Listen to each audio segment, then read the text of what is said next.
네, 여러분 안녕하십니까. 매봉교의 저자 매봉 안성훈입니다. 이번 시간에는 제 책을 구매하시고 뭐 리뷰도 써주시고 그러시고서 이제 피드백 요청하신 분이 계셔가지고 그 질문 사안을 가지고 공부하는 시간 갖도록 하겠습니다. 인천에 사시는 43세 남성이시고 전문 역술인은 아니고 기본적으로 생활점사 전문인이 될 가능성도 열어두고 있다.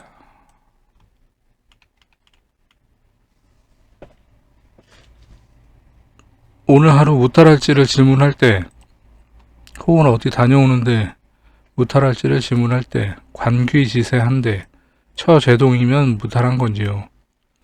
극세하는 기신동, 그냥 관기동은 탈이 있을 거라고 이해하고 있는데 관귀지세 처제동은 무탈하다고 봐야 하는지 모르겠습니다. 원신의 생조를 받으니 무탈한 것인지 아니면 관계의 흉의가 더 강해지는 건지요. 이런 경우에도 몸을 사리느라 결과를 모르느니 어떻게 봐야 할지 모르겠습니다. 이거 어려운 거 아닙니다. 예를 들면 이런 거죠. 어디를 다녀오려고 하는데 뭐 여행이라든지 뭐 장기 출장을 뭐 예를 들 수가 있죠. 그때 무탈할지 그 우려점이에요. 우려점.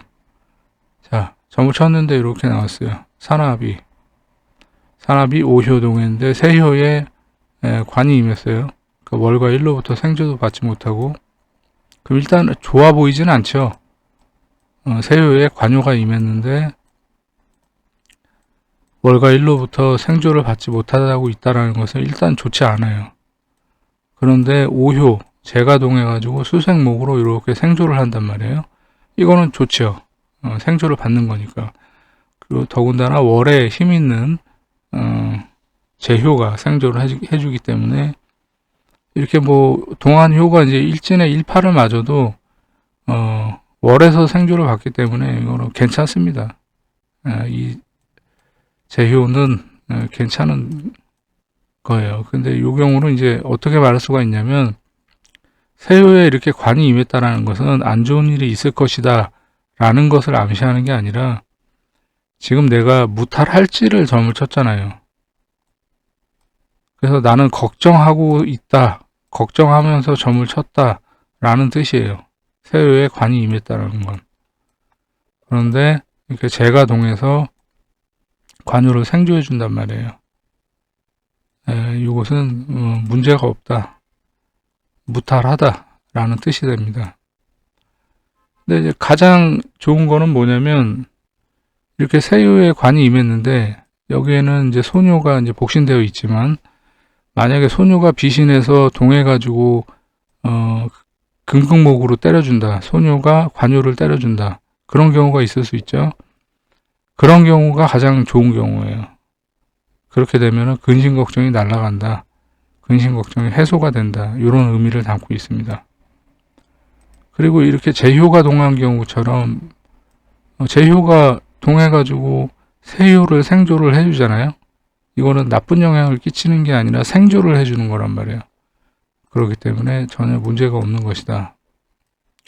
그런데 이런 점괘에서 가장 안 좋은 경우가 어떤 경우냐면 관요가 동했을 경우예요. 이렇게 관요가 세효에 임했는데 관요가 동했다.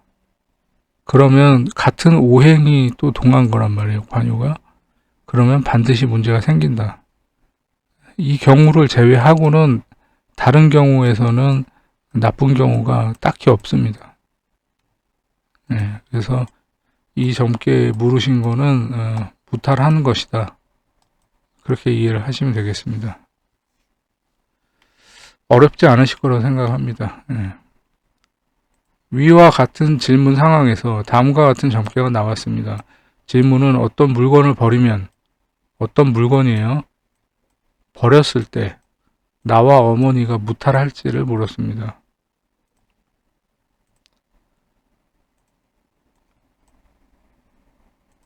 화택규 변 활해섭, 화택규 변 활해섭, 이호 관변 관 퇴신 공망 사효 자손지세 오효 형제 암동 이렇게 나옵니다. 여기서 용신을 처음 잡는 것에 혼동이 왔는데 저 자신은 세효라고 분명히 인식하고 있었지만 어머니는 오효 식구로 봐야 할지 초효 상효의 부모로 봐야 할지를 모르겠더군요.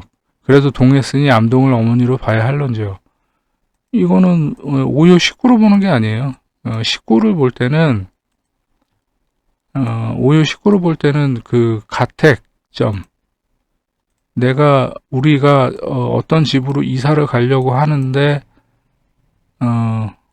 그 집터가 우리 식구한테 길한가 흉한가를 볼 때를 오효를 식구를 보는 거예요.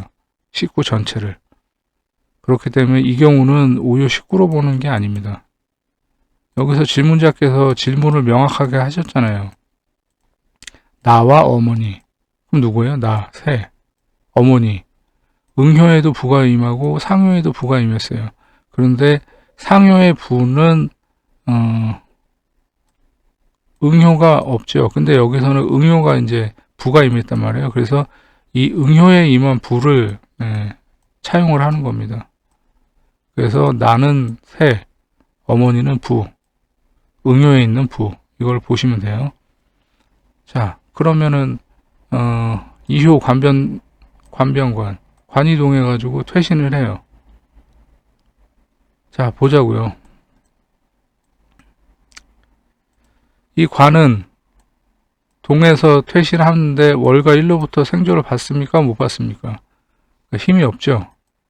힘이 없으면서 퇴신을 하고 있기 때문에 이 힘이 강합니까? 약합니까? 약하죠. 약한 상태에서 나를 칩니까? 안 칩니까? 물론 이거는 묘유충이라고 볼 수도 있지만 기본적으로 내가 힘이 있는 글자이기 때문에 내가 극을 하는 거지, 관요를 극을 하는 거지 이 묘목이 나를 극하는 건 아니란 말이에요. 그래서 나한테 영향을 끼치진 않아요. 그러면 부모한테는 목생화로 밀어주죠. 그러면 나하고 어머니한테 이 관요가 어떤 나쁜 영향을 끼치는 게 있습니까? 없습니까? 없단 말이죠. 그러면 요 세 번째, 오효가 지금 암동을 하고 있어요. 그럼 이 관요는 어떤 움직임을 갖게 되나요? 자, 이렇게 목극도로 때려버리죠. 그럼 이 정계에서는 최종적으로 이 동한 묘목이 향하는 곳이 어디예요? 이 응효 부가 동했으면 목생화로 가겠지만 그렇지가 않단 말이죠. 동하지 않았기 때문에. 그러니까 이렇게 목극토로 가는 거예요. 그런데 이 관요 자체가 힘이 없는 관요이기 때문에 큰 영향을 끼치는 건 아니고 그냥 복싱으로 얘기하자면 그냥 잽 한 방 정도. 그러니까 지금 질문자께서 물으신 거는 나와 어머니를 물었잖아요. 그러니까 나하고 어머니는 문제가 없는 거예요. 무탈하다. 근데 만약 형제가 있는지 모르겠지만 형제가 있는 분이라면 형제한테는 문제가 있을 수 있다. 네, 이렇게 보시면 돼요. 뭐 이것도 어렵지 않으시죠? 네. 또한 자손지세하고 왕상한데 그냥 관기에 재앙이 미치지 않는다 정도로만 봐야 할까요? 아니면 재물의 원신이니 저 물건을 버린 것으로 제가 돈을 번다고까지 봐야 될런지요? 그러니까 제가 앞선 영상에서도 여러 번 언급했지만 여러분들이 하나의 점괘로 모든 것을 다 이렇게 꿰뚫어서 맞춰보려고 하는 그 경향들이 있으시단 말이에요. 예, 그렇게 하면 안 된다고 제가 말씀드렸어요. 초심자들은 분점을 해라. 이 점괘의 질문에서는 요점이 뭐예요? 이 물건을 버리면 어머니하고 나하고 무탈한가를 물은 거잖아요. 그것만 보시면 되는 거예요. 예. 그리고 이 점괘에서는 제가 복신인데 무슨 돈을 벌겠어요. 그렇게 이해를 하시면 되겠습니다. 자, 다음 보시면 재물점에서 부모지세 처제동으로 재래취하인데 세효 휴수이면 처제동이 왕상하든 휴수하든 흉하다고 보는지요. 아니요, 흉하다고 안 봅니다. 이런 경우가 되겠죠. 이제 풍지관계인데 세효가 월과 일로부터 힘이 없어요. 그러니까 휴소하죠. 세효가. 근데 왕상한 재가, 그러니까 일로부터도 병되어 있는 왕상한 재가 동했어요. 그래서 목국 토로 극한단 말이에요. 이게 왜 흉하죠? 여러분 돈 싫어하시는 분 계신가요? 아주 뭐 잘못된 재물을 원하는 경우라면 문제가 되겠지만, 뭐 정당한 점괘를 봐서 이런 점괘를 얻었다. 이만큼 좋은 점괘가 어디 있습니까? 재래 취한인데, 재가 동해서 내가 취하는 형국인데, 이거는 나쁜 의미를 전혀 담고 있지 않습니다. 좋습니다. 장사하는 사람에게 장사 안 된다고만 말하면 되나요? 이게 왜 장사가 안 되죠? 자, 장사하는 사람이 재물점을 쳤는데 이렇게 나왔다. 월과 일로부터 휴소한 세효. 근데 재가 왕성하다. 그럼 뭐라고 얘기해야 되겠어요? 물건이나 더 갖다 놓으라. 손님이 물밀듯이 올 것이다. 물건을 더 많이 갖다 놔라. 이렇게 얘기를 해야죠. 이게 왜 흉합니까? 이건 좋은 점괘입니다. 재물점이기 때문에. 자, 그 다음에 연락점. 여자분들이 남친과 헤어졌거나 싸웠거나 하면 언제 연락 올지를 궁금해하는 것으로 알고 있습니다. 이런 점괘 보시는 분들 많아요. 어느 육교 선생께서는 예전에는 부모동을 부효를 얘기하는 거죠. 부효. 연락이라고 보셨는데 최근에 1, 2년 새에 그것이 잘 맞지 않는다고 결론 내리셨더군요. 뭐 이건 그분 생각이죠. 매봉 선생께서는 이런 질문을 하는 여자분들 상담하시는지요? 네, 상담합니다. 근데 제가 상담료가 비싸서 거의 뭐 이런 거 묻는 분들이 없기는 합니다. 물으시지만 상담료가 비싸서 다음에 연락할게요 하고서 이제 연락 안 하시는 분들이 많죠. 상담하신다면 해석은 어떻게 해드리는지 알고 싶습니다. 자, 말씀드릴게요. 여자가 질문을 한 거예요. 여자가 그러면 새가 되겠죠. 새. 그러면 남친한테 연락이 올까를 물어보는 거예요. 연락이 올까를 물어본 거잖아요. 연락. 그럼 부가 용신인 거예요. 부가. 그럼 어떻게 해야 돼요? 부가 동해야 되겠죠. 그런데 질문을 조금 비틀어서 여자분이 점을 쳤는데 남친하고 헤어졌어요. 싸웠거나. 그러면 남친이 사과를 하거나 나를 다시 만나러 올까요를 물을 수도 있잖아요. 연락이 아니라. 그럼 뭘 봐야 돼요? 관을 봐야죠. 관을. 그 사람이 오는지를 봐야 되기 때문에. 이게 달라요. 이렇게. 그러니까 뭐 다른 육교 선생님께서는 뭐 예전에는 부효 동하는 것을 연락이라고 봤는데 최근 1, 2년 새에 그것이 잘 맞지 않는다고 결론을 내리셨다라고 말씀을 하셨다고 했는데 그거는 그분 생각이고요. 그러니까 질문에 답이 있는 거예요. 질문의 답이. 연락이 올까요?는 부가 용신이 되는 것이고 그 사람이 나한테 화해를 하고 다시 만나자고 할까요? 남자친구가. 그러면 관을 봐야 되는 거예요. 남자친구는 관이잖아요. 여자 입장에서. 이렇게 보시는 겁니다. 그런데 또 세 번째 경우가 있어요. 세 번째 경우. 이게 어떤 경우냐면 이게 손님하고 커뮤니케이션이 여러분들이 잘 되어야 한다는 게 이런 건데 제가 물어봐요. 손님한테, 여자 손님한테